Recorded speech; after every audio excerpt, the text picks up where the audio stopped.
باللہ من الشیطان الرجیم بسم اللہ الرحمن الرحیم۔ ناظرین السلام علیکم۔ کل گفتگو کی تھی جناب سلیمان علیہ السلام کے متعلق، اور کل جناب سلیمان علیہ السلام کی تاریخ مکمل نہیں ہو سکی تھی۔ آج اسی کو آگے بڑھاتے ہوئے، جیسا کہ کل کہا تھا، جناب سلیمان علیہ السلام کو خدا نے وہ حکومت دی تھی کہ چرندوں پرندوں دیووں جن پر آپ حکمران تھے، اور وہ سب کے سب آپ کے تابع تھے۔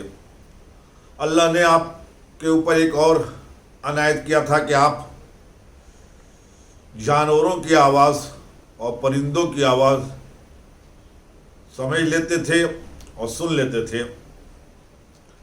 آپ کے لیے جہاں ہوا کو مسخر کیا گیا تھا، وہیں آپ کو جانوروں کی آواز سمجھنے کی صلاحیت دی گئی تھی۔ ایک مرتبہ آپ اپنے اراکین کے ساتھ سفر کر رہے تھے کہ کچھ جانور آپس میں کلام کر رہے تھے، تو آپ نے اراکین دولت سے کہا، تمہیں معلوم ہے کہ یہ کیا کہہ رہے ہیں؟ اس کے بعد ارشاد فرمایا کہ یہ کبوتر کہہ رہا ہے کہ موت کے لیے تیار رہو، ہر تعمیر خراب ہونے کے لیے بناؤ۔ اور طاؤس مور کہہ رہا ہے، جیسا کرو گے ویسا بھرو گے۔ ہدہد کہتا ہے، جو کسی پہ رحم نہ کرے گا اس پر بھی رحم نہ کیا جائے گا۔ قبرہ کہا کرتا ہے، خدایا آل محمد کے بغض رکھنے والوں پر لعنت ہو۔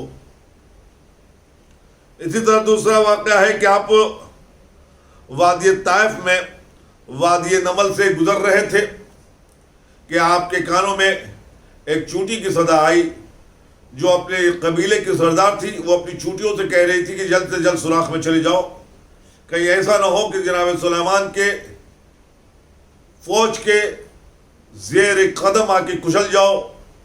یہ آواز جب جناب سلیمان نے سنی، اپنے تخت کو وادی نمل میں اتارا اور اس چوٹی کے سردار کو بلایا اور اپنے ہتھیلی پہ رکھ کے اس سے محو گفتگو ہوئے۔ پہلی بات جو جناب سلیمان نے چوٹی سے پوچھی، وہ یہ کہا کہ کیا تم مجھے ظالم سمجھتی ہو؟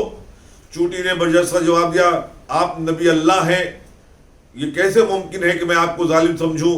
تو پھر تم نے اپنی چوٹیوں سے کیوں کہا؟ تو اس نے کہا، میں چوٹیوں کی سردار ہوں، اور ہر سردار پہ لازم ہے کہ وہ اپنی رعایا کی حفاظت کا انتظام کرے۔ چونکہ آپ کا قافلہ آ رہا تھا اور ہماری چوٹیاں آپ کے قافلے کا تماشا دیکھ رہی تھی، تو اس لیے میں نے ان کو بچانے کے لیے بھی اور اپنی عبادت کو بھی بچانے کے لیے میں نے کہا کہ جلد سے جلد سوراخ میں چلی جاؤ۔ یہ سن کے جناب سلیمان مسکرا پڑے اور انہوں نے ایک جملہ کہا کہ اچھا یہ بتا، تو عظیم ہے یا میں؟ تیرے سپاہ زیادہ ہیں، تیری فوج زیادہ ہے یا میری؟ چونٹی کی سردار نے کہا، یا نبی اللہ فیصلہ آپ کریں کہ آپ کہاں ہیں اور میں کہاں ہوں۔ آپ ہواؤں پہ ہیں اور میں آپ کے ہاتھوں پہ ہوں، اب فیصلہ آپ کریں کہ جو ہواؤں پہ ہو وہ عظیم ہے یا جو بادشاہ اور نبی کے ہاتھوں پہ ہو وہ عظیم ہے۔ اور رہی فوج کی بات، تو میں ابھی اپنی فوج کو بلائے دیتی ہوں، یہ کہ آواز دی۔ چنانچہ چونٹیوں کا کارواں سوراخوں سے باہر آیا۔ جناب سلیمان کو دیکھ کے چونٹی کہتی ہے، یا نبی اللہ، 70,000 ہمارے یہ چونٹیوں کے سردار ہیں، جن کے ساتھ نہ معلوم کتنی سپاہ ہے، اس کا اندازہ سوائے خدا کے اور کوئی نہیں کر سکتا۔ اور یا نبی اللہ، اسی طرح سوراخوں سے اگر 70 سال تک چونٹیاں نکلتی رہیں تو ہماری چونٹیوں میں کمی نہیں آئے گی۔ یہ سن کر جناب سلیمان کے آنکھوں میں آنسو آ گئے، سر جھکا کے کہا، خدا تو بڑا رحیم ہے۔ ناظرین، جناب سلیمان علیہ السلام کو ایک دن یہ خواہش جگی کہ وہ مخلوق خدا کی دعوت کریں، چنانچہ پروردگار سے کہا خدایا میں چاہتا ہوں کہ تیری مخلوق کی دعوت کروں۔ خدا نے کہا سلیمان بندوں کو رزق دینا میرا کام ہے، لیکن جب اصرار بڑھا تو خدا نے اسے قبول کر لیا۔ چنانچہ ایک تاریخ مقرر ہو گئی اور جناب سلیمان نے جن و انس کو غذا اکٹھا کرنے کا حکم دیا۔ روایت کہتی ہے کہ 7,000 دیگ، ہر دیگ میں 70,000 لوگ کھا سکتے تھے، وہ دیگ چڑھا اور وقت مقررہ پہ غذا تیار ہوا۔ وقت مقررہ سے کچھ دیر پہلے سمندر سے ایک مچھلی نے سر باہر نکالا اور کہا یا نبی اللہ میں بھوکی ہوں۔ سلیمان نے کہا ابھی وقت نہیں ہوا ہے، انتظار کرو۔ عزیزو اس بات کا یاد رکھنا کہ نبی تھے، عظیم تھے، دعوت دی تھی، پھر بھی یہ کہا وقت کا انتظار کرنا، جبکہ چونٹی یہ کہہ رہی تھی میں بھوکی ہوں۔ لیکن خدا اس عظیم کو کہتے ہیں جو بھوک لگنے سے پہلے غذا کا انتظام کر دیا کرتا ہے۔ ابھی بچہ شکم مادر میں ہوتا ہے کہ اللہ اس کے لیے غذا کا انتظام ماں کے پستانوں میں کر دیا کرتا ہے۔ خدا ہے، یہ بندے خدا تھے، انہوں نے کہا ابھی وقت نہیں ہوا ہے، مچھلی چلی گئی، پھر تھوڑی دیر کے بعد آئی اور کہا میں بھوکی ہوں، پھر انہوں نے منع کر دیا۔ جب تیسری مرتبہ مچھلی باہر آئی تو جناب سلیمان نے کہا اسے کھانا کھلا دیا جائے۔ چنانچہ روایت میں ہے کہ اس ایک مچھلی نے یہ پورا کھانا چٹ کر لیا، پورا کھانا کھا لیا، اور اس کے بعد کہتی ہے کہ سلیمان پیٹ نہیں بھرا، سلیمان پیٹ نہیں بھرا۔ سلیمان غذا رزق دینا صرف خدا کا کام ہے۔ وہ یہ سننا تھا کہ جناب سلیمان سجدے میں گر پڑے، آواز دی پروردگارا یا تو رزق تو دیتا ہے یا تو جسے اختیار دیتا ہے۔ یہ بات اب سمجھ میں آئی، یہ کیوں کہا تو جسے اختیار دیتا ہے۔ میں نے تاریخ میں دیکھا کہ ایک مرتبہ علی صحرا میں آ کے لوگوں کو کچھ اشاروں سے تقسیم کر رہے تھے، تو کسی نے پوچھا تھا یا علی آپ کیا کر رہے ہیں؟ تو علی نے کہا میں مخلوق خدا کو رزق دے رہا ہوں۔ علی کا امتحان لینے کے لیے اس صاحب نے چند چونٹیاں ایک شیشے میں بند کی اور جیب میں رکھ کے صحرا میں آ گئے۔ علی جب سب کو رزق تقسیم کر چکے تو انہوں نے کہا یا علی کیا آپ نے سب کو رزق دے دیا؟ علی نے کہا ہاں میں نے سب کو رزق دے دیا۔ انہوں نے 3 مرتبہ جب اپنے سوال کو دہرایا تو علی نے پلٹ کے کہا کہ بار بار سوال دہراتے کیوں ہوں؟ اپنے جیب سے شیشی نکال کے دیکھ لو، جو تم چونٹیاں لائے تھے اس میں بھی ہم نے دانے رکھ دیے ہیں۔ روایت کرتی ہے اس کے بعد انہوں نے وہ شیشی نکال کے دیکھا، کتنے بڑے بیوقوف تھے، جسے وہ چھپا کے لائے تھے۔ جب علی نے اسے بتا دیا تو پھر ان کے دیکھنے کی ضرورت کیوں پڑی؟ لیکن یاد رکھیے گا جس کے دل میں بغض علی آ جائے وہ علی کی عظمت کو کیا پہچان سکتا ہے۔ چنانچہ جناب سلیمان نے اللہ سے التجا کی پروردگار مجھ سے خطا ہوئی، تیرے علاوہ کوئی نہیں ہے جو مخلوق کو رزق دے سکے۔ روایت میں آیا ہے کہ اس دن مخلوق خدا بھوکی رہ گئی جسے جناب سلیمان نے دعوت دی تھی۔ پتہ چلا جب انسان کسی کے رزق کا انتظام کرتا ہے تو کچھ لوگ بھوکے رہ جاتے ہیں، لیکن جب پروردگار رزق کا انتظام کرتا ہے تو کوئی ایسا نہیں ہوتا جو بھوکا رہ جائے۔ ناظرین، ایک بہت ہی مشہور واقعہ جناب سلیمان سے اور منسوب ہے، وہ ہے ہدہد کا واقعہ۔ آپ کو معلوم ہے کہ ایک مرتبہ جناب سلیمان نے جب اپنی فوج میں ہدہد کو غیر حاضر پایا تو آواز دی ہدہد کہاں ہے، اسے جلد بلایا جائے، اگر وہ نہیں آتا ہے تو میں اسے سزا دوں گا، یہاں تک کہ یہ ہے کہ میں اسے ذبح کر ڈالوں گا۔ ناظرین، جناب سلیمان کی ابھی یہ گفتگو ہو رہی تھی کہ تھوڑی دیر کے بعد ہدہد تشریف لائے۔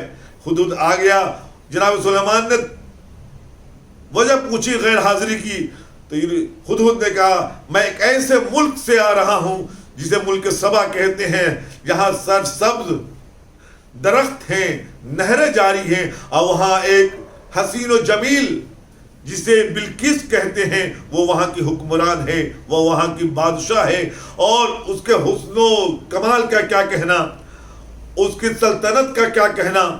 جناب سلیمان کو جب ہدہد نے بلقیس کا واقعہ سنایا تو آواز دی اچھا میں امتحان لینا چاہتا ہوں کہ واقعا جو تم کہہ رہے ہو وہ سچ ہے یا غلط. یہ کہنے کے بعد ایک خط لکھا اور حضرت کے حوالے کیا کہ اس خط کو بلقیس تک پہنچا دیجئے، پہنچا دو اور اس کا جو جواب ہے وہ میرے لیے لے آؤ. چنانچہ حضور جناب سلیمان کا وہ خط لے کے پہنچا اور بلقیس تک وہ خط پہنچایا. بلقیس نے جب خط پڑھا تو اس میں لکھا تھا کہ میں اللہ کا نبی ہوں، تمہیں دعوت دیتا ہوں کہ خدا کی وحدانیت کا اقرار کرو اور ایک خدا کی عبادت کرو. روایت کہتی ہے کہ جناب بلقیس نے اپنے لوگوں کو اکٹھا کیا اور مشورہ لیا کہ یہ خط آیا ہے، تم لوگ کیا کہتے ہو؟ اس لیے کہ کوئی بھی میں کام بغیر تمہارے مشوروں سے نہیں کرتی. ان کے لوگوں نے یہ مشورہ دیا، دیکھیے ہم بہادر بھی ہیں، ہم شجاعت بھی رکھتے ہیں، ہم لڑنا بھی جانتے ہیں، آپ مطمئن رہیں اگر لڑنے کی ضرورت ہوئی تو ہم آپ کو تنہا نہیں چھوڑیں گے، لیکن فیصلہ آپ کے ذمے ہے، اس لیے کہ آپ ہماری حکمراں ہیں، ہم آپ کے تابع ہیں، جو آپ حکم دے گی ہم اس پہ عمل کریں گے. جناب بلقیس نے کہا کہ پہلے میں امتحان لیے لیتی ہوں کہ واقعاً وہ نبی ہیں یا وقت کے بادشاہ ہیں. چنانچہ جناب بلقیس نے کچھ تحائف جناب سلیمان کو بھیجے. اپنے ایک وزیر منظر سے وہ تحائف جناب سلیمان تک بھیجے. روایت کہتی ہے کہ 1000 سونے کی اینٹیں تھی. کچھ مرد غلام تھے جنہیں زنانہ لباس پہنایا، کچھ زنانہ عورتیں تھیں جن کو مردانہ لباس پہنایا، اور موتی اور جوہرات کے ساتھ اپنے وزیر کو جناب سلیمان کی طرف بھیجا. لیکن جب منظر جناب سلیمان کی حکومت میں آئے تو انہوں نے دیکھا کہ جس کے فرش سونے کا ہو اس کے اینٹیں کیا مروب کر سکتی ہیں، جس کے در و دیوار سے جواہرات چمک رہے ہوں اسے چند موتیاں اسے کیا روپ دلایا جا سکتا ہے.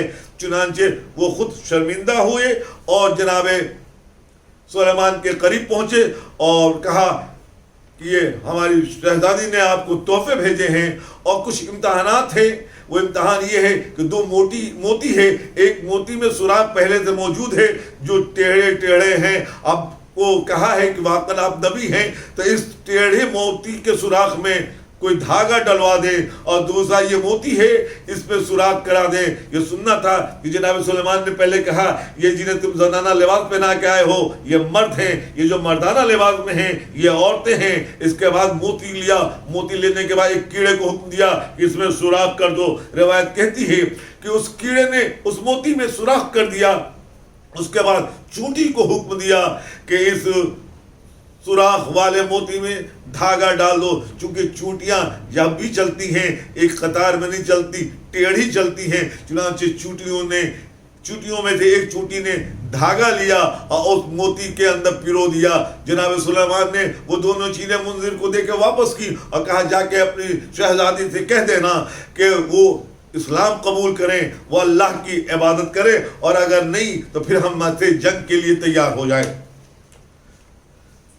جب جناب بلقیس کے یہ وزیر واپس آئے اور جناب بلقیس سے سارا واقعہ بیان کیا تو جناب بلقیس نے قبول کیا کہ یہ واقعا نبی ہیں. اس کے بعد اپنے ایک معتمد ساتھی کو ایک نامہ لے کے جناب سلیمان کے پاس بھیجا کہ ہم عنقریب آپ سے ملنے آ رہے ہیں اور ہم نے آپ کی بات قبول کر لی ہے، انشاءاللہ ہم آپ کے خدا پر ایمان لے آئیں گے.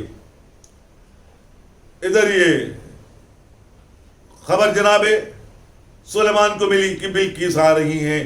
یہاں تک کہ بلقیس اپنے سپاہیوں کے ساتھ، اپنی فوج کے ساتھ جناب سلیمان سے ملنے چلی. ابھی 1 فرسخ کی دوری پر تھی کہ جناب سلیمان کو بتایا گیا کہ بلقیس آ رہی ہیں. چونکہ ہدہد نے بلقیس سے تخت کے بارے میں سلیمان کو بتایا تھا، سلیمان نے اپنے لوگوں کو مخاطب کر کے کہا کون ہے جو بلقیس کے آنے سے پہلے بلقیس کا تخت یہاں لا دے. ایک اسی میں سے جن اٹھا اور کہا ہم لا سکتے ہیں. کہا کتنی جلدی؟ کہا اتنی جلدی جتنی جلدی آپ بیٹھ کے اڑ جائے. جناب سلیمان نے کہا یہ دیر ہے. اسی وقت ایک نوجوان اٹھا جسے تاریخ نے آصف برخیہ لکھا ہے. انہوں نے کہا میں تخت منگا سکتا ہوں اتنی جلدی جتنی جلدی میں آنکھیں پلک چھپک جائے. یہ کہنا تھا کہ بلقیس کا تخت دربار سلیمان میں آ گیا۔ روایت کہتی ہے کہ یہ جناب سلیمان کا عزیز ترین فرد جسے آصف برقیہ کہتے ہیں، اس نے لمحوں میں بلقیس کا تخت اس لیے منگا لیا کہ اللہ نے اسے اسم اعظم میں سے ایک اسم اعظم کی تعلیم دی تھی۔ عزیزان گرامی، جس کے پاس ایک اسم اعظم ہو وہ اتنی صلاحیت رکھتا ہے کہ لمحوں میں تخت بلقیس تاج سمیت سبا سے بیت المقدس تک لا سکتا ہے۔ اب کبھی شک نہ کرنا کہ مولائے کائنات اتنی جلدی آپ کی آواز پہ لبیک کیوں کہیں گے اور کیسے کہیں گے۔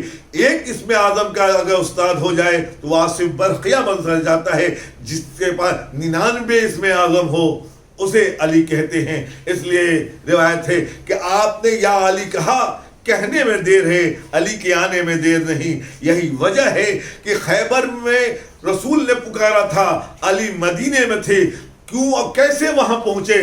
کیوں نہ پہنچے؟ اسم اعظم کے استاد کا نام جناب علی ہے، چنانچہ لمحوں میں علی نے سفر طے کیا اور مدینے سے خود کو خیبر میں پہنچایا۔ ناظرین، جب بلقیس دربار سلیمان میں آئیں تو انہوں نے ایک تخت کو دیکھا، بڑے غور سے دیکھنے لگی۔ جناب سلیمان نے کہا، کیا یہ آپ کے تخت کے جیسا ہے؟ بلقیس نے کہا، سلیمان میں آپ پر ایمان لا چکی ہوں، میرا امتحان نہ لے، یہ میرے تخت کے جیسا نہیں، میرا ہی تخت ہے۔ یہ کہنے کے بعد بلقیس نے آواز دی کہ میں آپ کے خدا پر ایمان لاتی ہوں اور اپنے خدا سے برات کرتی ہوں۔ جناب بلقیس اور ان کی رعایا سورج کی پوجا کیا کرتی تھی۔ جناب بلقیس نے اپنے رعایا کو حکم دیا کہ اب سورج کی پوجا ملتوی کر دی جائے اور سلیمان کے رب کی پرستش کی جائے۔ عزیزان گرامی، جناب سلیمان کہ یہ واقعات تاریخ میں اور قرآن مجید میں بھی اس کا تذکرہ ہے۔ جناب سلیمان کی زندگی اور وفات کے متعلق گفتگو میں اختلافات پایا جاتا ہے۔ آپ کی وفات میں اختلاف ہے۔ آپ کو حکومت 12، 13، 19 یا 23 سال کی عمر میں ملی۔ آپ نے 40 سال حکومت کی، لیکن معصومین سے روایت ہے کہ آپ نے 712 سال تک حکومت کی۔ آپ نے ایک محل بنوایا تھا اور وہاں چھت پر جا کے اپنے جنوں پر نگرانی کیا کرتے تھے، جو کام کیا کرتے تھے۔ ایک روز جب نگرانی کے لیے اس برج پہ جانے لگے تو آواز دی کہ جب تک میں نہ کہوں کوئی مجھ سے ملنے نہ آنا۔ لیکن جیسے ہی برج پہ پہنچے کسی نے بڑھ کے السلام علیکم یا نبی اللہ کہا۔ انہوں نے پلٹ کے کہا، میں نے منع کیا تھا، پھر کیوں آ گئے؟ کون ہو تم؟ کہا، جناب میں وہ ہوں جو کسی کی اجازت طلب نہیں کرتا، میں ملک الموت ہوں۔ اب سلیمان کہتے ہیں، کیا اتنا ہی اجازت ہے کہ میں بیٹھ جاؤں؟ کہا، اللہ نے اتنی اجازت دینے کا بھی حکم نہیں دیا ہے۔ چنانچہ روح کو قبض کیا اور پرواز کر گئے۔ عزیزو، اب فرق سمجھا آپ نے کہ سلیمان جیسا نبی کے پاس آنے کے لیے ملک الموت کو اجازت کی ضرورت نہیں ہوئی، لیکن جب زہرا کے دروازے پر یہی ملک الموت آتا ہے تو بغیر اذن زہرا داخلے خانے زہرا نہیں ہوتا۔ اور رسول کو کہنا پڑا، بیٹی جب تک تو اجازت نہ دے دیتی یہ ملک الموت تیرے گھر میں داخل نہ ہوتا۔ ناظرین، روایت کہتی ہے کہ جناب سلیمان کی جب روح قبض ہوئی اور وہ جناب سلیمان ایک عصا کا سہارا لیے ہوئے کھڑے تھے۔ جن یہ سمجھ رہے تھے کہ سلیمان ہمیں دیکھ رہے ہیں، لیکن ان کی وفات ہو چکی تھی۔ یہاں تک کہ خدا نے دیمک کو حکم دیا کہ اس عصا کو کھا جائے۔ جب 1 سال کی مدت میں دیمک نے عصا کھا لیا اور عصا ٹوٹ گیا اور سلمان کا جسم زمین پہ گرا تو لوگوں کو معلوم ہوا کہ سلمان اس دنیا سے گزر گئے۔ وہ لوگ جو یہ کہتے ہیں کہ جن غیب کی بات جانتے ہیں، ان کے لیے بہترین دلیل ہے کہ جن کی کیا حیثیت ہے کہ وہ غیب کی بات جانے۔ غیب کی بات تو یا اللہ جانتا ہے یا اس کا رسول جانتا ہے یا اہل بیت رسول جانتے ہیں۔ اس لیے کہ اگر جن کو غیب کی بات معلوم ہوتی تو انہیں معلوم ہوتا کہ سلیمان زندہ ہیں یا اس دنیا سے گزر چکے ہیں۔ عزیزان گرامی، آپ اپنے باپ کے پہلو میں بیت المقدس میں ہی دفن ہوئے۔ ناظرین، آپ کی وفات کے بعد ایک تیز آندھی آئی اور اس نے تخت سلیمان کو اٹھا کر لے گئی اور نظر مخلوق سے اوجھل کر دیا۔